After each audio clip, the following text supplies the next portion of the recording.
Merhaba arkadaşlar, yepyeni haberlerle karşınızdayız. Birsen Altuntaş dava sürpriziyle gündem oldu.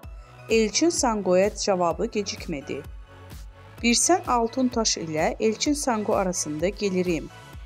Dizi sektöründe yaşanan tekelleşme iddiaları hakkında yaptığı açıklamalarıyla gündeme gelen Birsen Altuntaş, Elçin Sango'ya dava açtı. İkili arasında yaşanan atışmalardan sonra Elçin Sango Birsel Altuntaş'a gerilmişti. Elçin Sango Birsel Altuntaş'a sürpriz yapacağını söyleyerek kavganın fitilini ateşlemişti.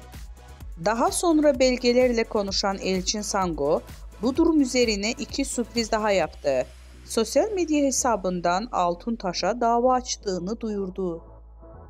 Birsen Altuntaş'tan cevap. Ünlü oyuncu Elçin Sango dün sana iki sürpriz daha var diyerek Altuntaş'a dava açtığını ilan etmişti. Birsel Altuntaş seninle son kez muhatap oluyorum diyerek dava açmıştı. Birsen Altuntaş ise Sango'nun davası karşısında sessiz kalmayarak dava açtığını şu sözlerle duyurdu. Bugüne kadar işlerini hep zorbalamıştı.